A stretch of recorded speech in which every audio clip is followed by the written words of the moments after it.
Hi everyone, and welcome back to your property journey.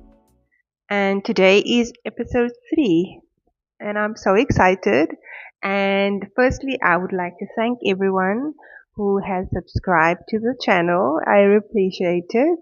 And then also thanks for everyone who gave me their feedback and advice and information that they maybe want me to share or talk about. Sometimes I do have sound issues. I'm still getting used to deciding whether I should use the mic or not use the mic and what space I need to use to get, the best sound. So, bear with me. I will try and make sure that the information comes out clearly and legibly. So, today's episode is about what are the checklist items that you need to do once you have that idea that you want to buy a house, whether it's your first house or second house, third house, or investment property. So I drew up this checklist over here, as you can see, top 10 items. So I could have gone more than 10, but I thought I'd just try and narrow it down to top 10. I mean, we all love the top 10 lists, right?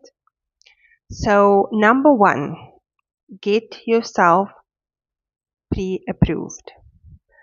I cannot stress this enough, especially to first-time buyers.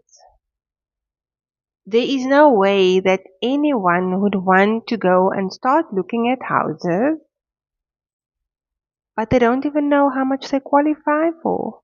I mean, a lot of people love window shopping, but a property purchase is definitely not like buying a pair of pants or a pair of shoes. You definitely want to know how much you qualify to buy for so that you don't get yourself disappointed when you find the one and then your budget doesn't allow. So how does one get pre-approved? So you can do that with your bank, whether you have a banker, private banker, or you just go into the bank one Saturday or during the week. And you can also use the bank's website. A lot of banks have the website and the apps that they have this feature where you basically insert your expenses and your income and you get an approximate amount, a pre-approval amount. There's also apps such as Uber. SA Home Loans is also a website that you can use. I think Private Property on the app and on Property 24 you can also do that. So the options are there. And then I like to recommend, especially to clients, to do a pre-approval through a bond originator because they can give you advice as to how to improve your credit rating, your credit status, etc. And also, when it gets to the point when you now actually sign an offer document, they will get you quotes from a few banks like FNB, Standard Bank, ABSA, Nedbank, SA Home Loans, and then you, as the client, as the buyer, are able to choose the best rate that the interest rate that the bank will give you, and also your bond originator tries and get the best rate for you as well. Okay. Don't forget this, very important. That's why it's number 1. Because this sets you up for the rest of the steps that you are going to be taken. Okay. Then we have number 2, which is set yourself a realistic budget. So this is also very important because yes, you will now get an amount that you're able to buy for. Say, for instance, you are pre-approved for 2 million, right? And they explain to you this will be your cost, your payment per month, etc., etc. If you are renting, your normal expenses would be your rental amount and then your water and electricity, right? But if you're going to buy a house, you're going to have extra expenses now, right? So you'll be responsible for paying the rates. And the rates differs from suburb to suburb and also depends on the size of your earth, the property plot size, as well as the size of the house, how many bedrooms there are, etc. Because it indicates, so for example, you have 3 bathrooms versus 2 bathrooms, you would be using more of the sewage services. If you have an 5 bedroom house versus a 3 bedroom house, you would also be using more water, for example, and any other municipal services. So that's why they calculated based on that. You will also have an increase in other expenses, such as if you are going to be living in an estate, for example. So now you will have levies that you will need to be paying. So that's also an added expense. And then if you are changing suburbs altogether, you might be spending more or less petrol also for traveling. And if your child will now be starting school soon, or they're changing creche, etc., all those costs. So try and be as realistic in terms of your expenses, um, to make sure that you make a very calculated decision in terms of, okay, I qualify for 2 million, but based on all expenses, I think it's best if we just buy a house for 1.8, and then the rest of the stuff can you will still be able to afford. And I also would like to advise, say for instance, you buy a fixer upper house, right? The house is 1.5. You qualify for 2 million and you can comfortably afford 2 million, and you've added all your expenses in and you can still comfortably pay for everything. I suggest to the clients to get the full 2 million, because then you'll have that 500,000 in your, what they call your access bond. It's very weird. It's excess money, additional funds, but it's funds that you have access to. That's why they call it an access amount. So you will then be able to use that funds to do renovations on the property or whatever it is that you need. And then also it prevents you from having to pay an additional amount, what they call a another bond registration fee with a bank, if you only take the 1.5 and later you want to do renovations and buildings on the house, and now you want to take another loan, the bank will charge you another bond registration fee for that. So it's just about saving money. Okay.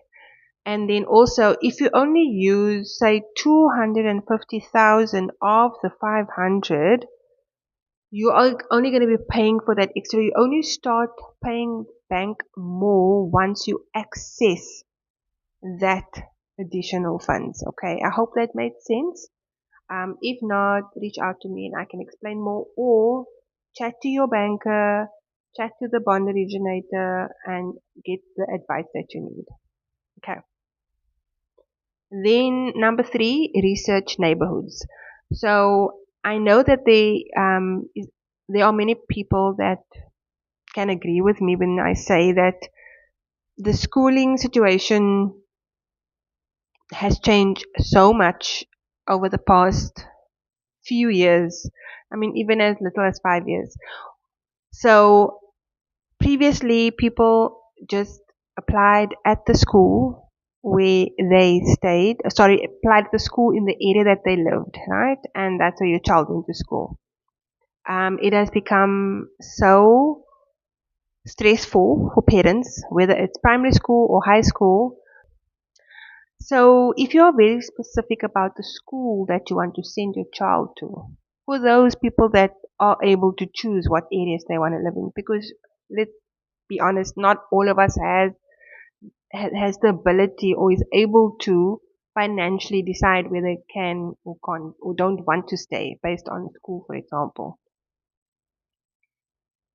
Then you also need to research the neighborhoods. What schools are in the neighborhoods? What creches are in the neighborhoods?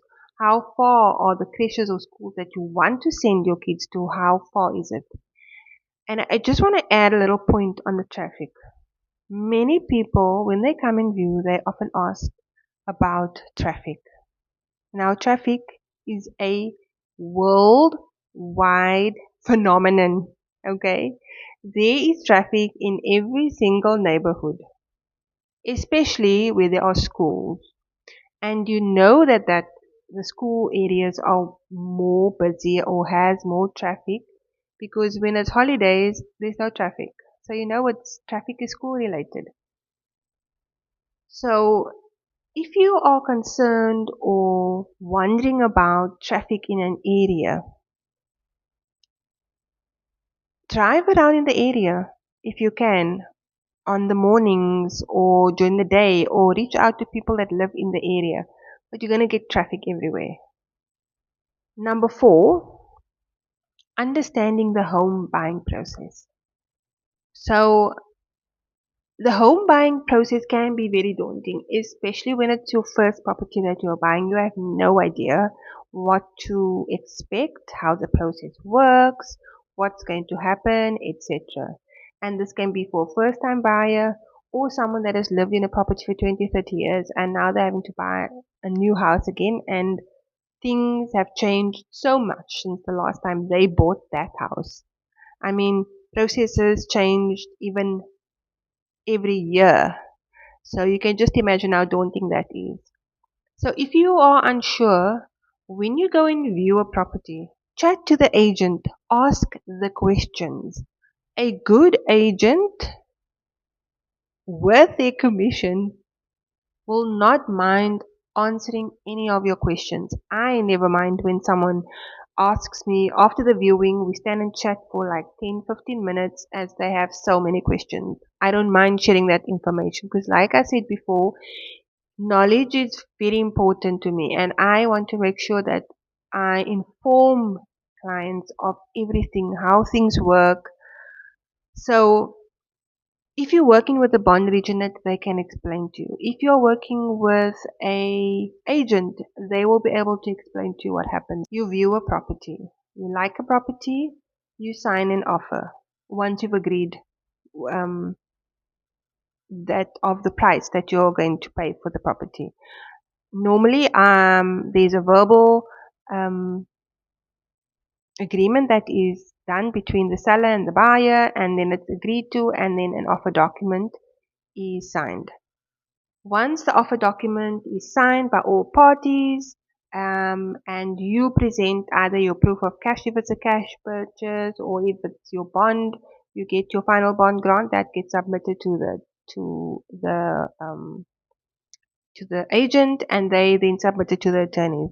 That process from there takes 2 to 3 months, depending on whether it's a cash purchase. It can even for cash, it can sometimes be a month. We've actually had a sale last year. There was a cash purchase and it took 1 week. That's because the sellers was very proactive. Um, they did their COCs and their municipality clearance and all of those things. So everything went quickly. And that's for another episode. I'll explain to you all of those things that the buyer, the cost that's involved for the buyer and as well as the seller. Anyway, then you'll get called out by the attorneys. You'll be contacted by them to come and sign transfer documents. And then if you are bonded, you'll also sign documents with the bank's attorneys. And then you will also be kept up to date. Not all attorneys has a system that they call the LexisNexis, where they update you on a weekly basis what's happening. The attorneys that we use, Ravensteins, they use the LexisNexis system, and you get weekly updates as well as SMSs and emails when certain processes are completed as the process unfolds. And then you'll be informed that the documents are handed in for lodgement, and then the property is transferred in your name. And then that's when you meet again with the agent and they do the official key handover. And that's normally 12 o'clock on the day of the transfer. When we get to that stage, I will go into more detail for to explain the actual process. Okay. Point 5. Understand nice to have and must haves. So once you know your budget, it's going to go back to that point. Once you know your budget, you'll understand, okay, these are the things that I want. I need a 3-bedroom, I need 2 bathrooms, I need a double garage. I am not fussy about a pool, with a pool, not a pool, that's not a deal breaker. It needs to be paved in front, not paved in front. There needs to be a braai. I think a lot of clients don't understand the difference between nice to have and must haves. The very first must have is your budget. That's where you work from. Unless you have a budget of 5 million up, then you can pretty much be as picky as you want to be. But also understanding, you need to know the area that you are looking into buying, and then go and search on Property 24. Go and search on private property and Javits website. Go and search what is available. Put in your price bracket and search the areas and see what is available for that budget.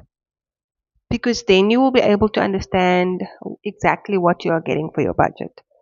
And it will help you to narrow down your nice to haves and your must haves. Okay. Then point 6, we have understanding the offer process. So again, with regards to point 4 of the home buying process, the offer process can take long depending on sometimes the sellers are not here, they're overseas, and we give them a little bit longer because normally we give 3 days. So signing an offer, you do not you don't stick Monday to Friday. It's Monday to Sunday. So you get 3 days within which for the seller to sign the offer that you've now put forward. Sometimes we give 5 days or 7 days depending on the availability of the seller.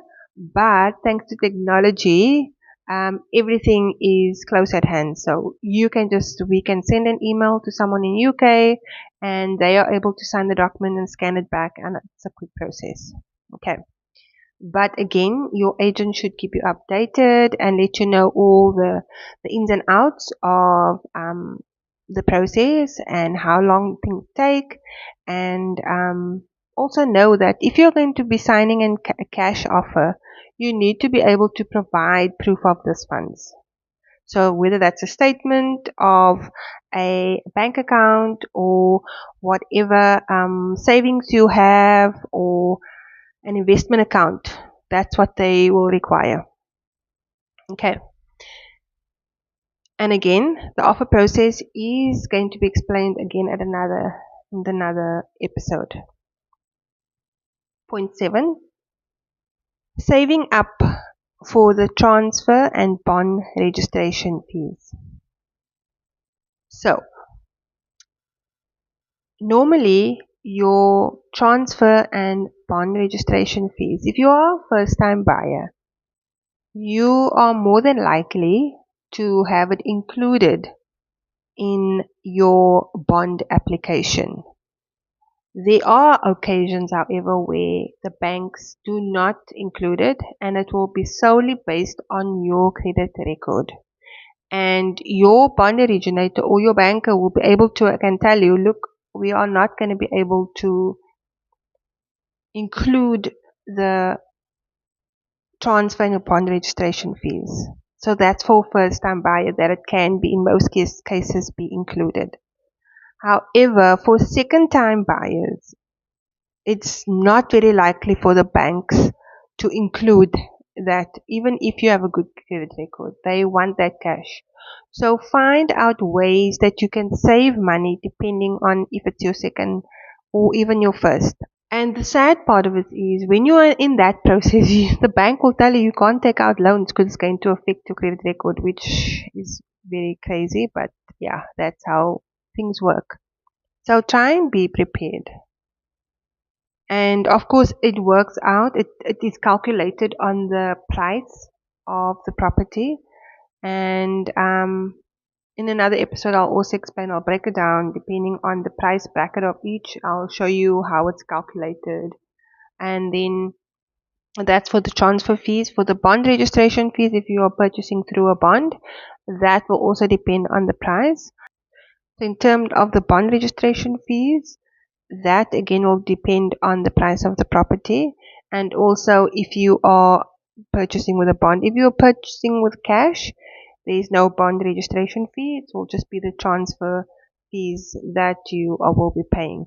And also in some cases, depending on the price of the property and the attorneys that you use, you can also request a discount on that transfer fees. In South Africa though, the choice of the attorneys that is used for the transfer process is done by the seller. So in some cases though, the seller is okay with the choice of the buyer, and in that case sometimes the buyers are able to use an attorney where they can have a reduced price or discount on the transfer fees. Don't be afraid to ask questions. Back to what I said in the beginning, ask questions. There are no dumb questions, only dumb people that don't ask questions. So feel free to ask your agent the questions that you have. I want to say you can Google, but the range of Google is so wide nowadays that you need to be very sure and meticulous about to make sure you get the right information. And the questions is not just for the agent. The questions is for when you're viewing, when you go to the attorneys, ask the question, how long does the process take? What's the cost that involved? It's very overwhelming when you're in the attorney's office. There's so many papers that you need to sign and it is daunting. But if you are unsure about anything, ask. No one that I know, no agent, no attorney would ever be irritated or agitated by someone that's asked questions, because it is a life-changing decision to buy a property. Then point 9, stay open-minded. So I've decided to add this point because I feel like there are clients that become very rigid in terms of, let's start with the buyers. So you have this budget in mind. These are your must-have items and you are not going to budge because that's what you want and you feel that that is what you're going to get. If you see a house and it is above your price range and you feel the house is overpriced, etc., do yourself a favor and go and research what properties are going for in that specific area. Because even though a property in Durbanville, 3-bedroom, 2-bathroom, looks the same as a property in Claremont, there are differences because you're going to be paying for the area, you're going to be paying for the plot size, you're going to be paying for the amenities, for the location, all of those things. So even though the size of the property, the house itself, is the same, the plot size might differ and all the other things that I've just mentioned, so your price is going to differ. Try not to be a stickler in terms of what it is that you are expecting as the buyer. And then from a seller's point of view, many sellers seem to think that agents are out here making up prices as we go along. Unfortunately, the market decides the price of a property. And when I say decides the price of a property, meaning what someone is willing to pay for the house. But that doesn't mean we're going to take an offer of 1.5 when your house is 2 million. We're definitely not going to be looking at selling your house below its value, because number one, we would never want to undersell a property, and number two, we're also losing out because our commission is based on the selling price. So why would we want to just sell a house because we want to sell it? There's a commission involved, there's work involved, and we want to make sure that we um, get paid for our commission. So when you are deciding to sell your house, there is an understanding that you need to know the market price versus what you think your house is worth. And yes, there are clients that think that their house is worth millions. And yes, your house is worth millions to you because you've lived in that house. You've put blood, sweat, and tears into making that house your home. Whatever renovations you did, all the finishes that you put in, everything that you done with love. But the house is not going to appeal to everyone. Although I can say that there is a buyer for every single house, no matter what that house looks like, what the finishes are, how many bedrooms there are, how many bathrooms there are, there is a buyer. It just sometimes it takes time.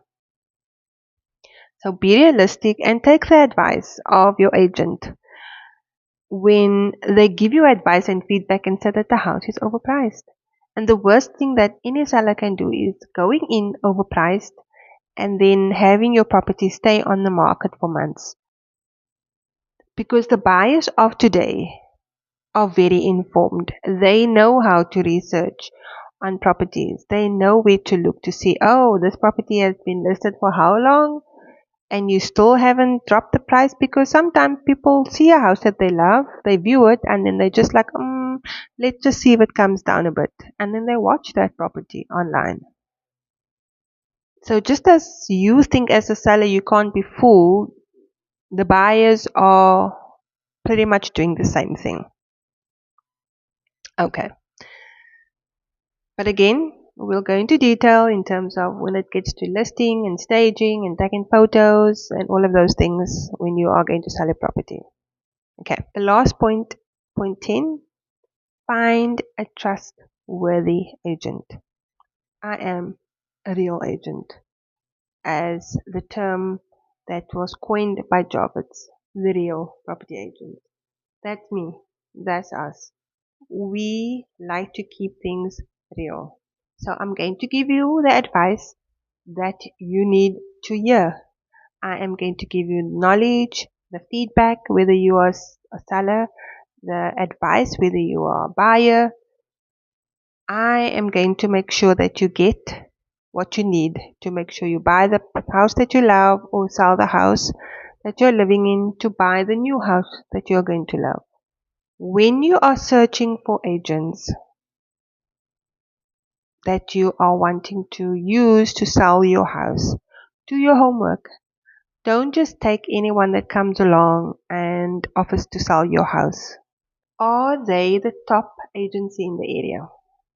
Or at least the top 3 or top 5 agencies in the area? You need to have someone that is knowledgeable of the area. It's no use using an agent that is selling houses all over in Cape Town. What's going to happen when they have a viewing? Is the viewings going to have to be scheduled around their availability or around the seller's availability? Because that agent lives in Milnerton, for example, but they list houses all over Cape Town. And now you're selling your house in Kuils River and they need to work around their schedule. That's not ideal. So if you get an agent that is working and registered in your area, and that in most instances lives in your area, they are going to work around your schedule. And also, they already have a database of clients that are looking for properties in that specific area. So, for example, us in Kales River, we have a very large database of clients that have previously lost out on properties that they were interested in buying, or are looking for properties and are registered as buyers, or even clients that are renting and are looking to buy. We have those clients, and we have a very good track record of taking over a listing being done by another agency and then selling that listing within a month, where it's been listed by a previous agency for 3 6 months. And the other very important thing is that even if you list with me, for example, in Kuilsriver or Brackenfell, it's not just myself that is marketing that property. It's all the agents in our office. So when an agent approaches you to list your house, ask them, first of all, do they have an FFC number? Very important. That means that they are registered with the property regulatory agency, and that they are legit, because there are people out there doing weird things. Then ask them for a link to their website or to their profile on the website. So, for example, with Jarvis Properties, you can go and look at all the agencies with nationally um, that you are perhaps interested in listing your property. You can go in there, you can see, okay, they are a genuine agent, and also, okay, Jarvis Properties is in the area that I want to work, that I want to sell in, and you can do a search on Property 24, and you can see who the top agencies are in that specific area. And then also, I want to add, like when you go to a restaurant and it's the first time that you're going to use the restaurant, and many people, whether it's a restaurant, whether it's an events place, whether it's an activity, we go and check to see what are their Google reviews, what are people saying about it, because nobody wants to spend money and then get disappointed. So you can do that too. We have a Google reviews page as well, Jarvis River. You can go click on there and you can go and see all the reviews that we have. And you can tell that these are actual people that have used our service and they was happy with the service. And we pride ourselves on the service that we give, because we really do go the extra mile for all our clients. So I hope that today's episode gave you some much food for thought, and that you feel like you have more information and knowledge. And I hope that you don't feel like I spoke too much. I felt like I spoke a lot today, but I am, as you can tell, very passionate about this. And I'm just here to make sure that you are educated and get the knowledge that you need. Okay. So, you know what you gotta do as always: subscribe, like, follow, share, all of those good things. And please go ahead and also like and follow my Instagram, Facebook, and TikTok accounts. I'll really appreciate that, and share it with whoever you think might need this information. And hopefully, I'll see you all at episode 4 of your property journey.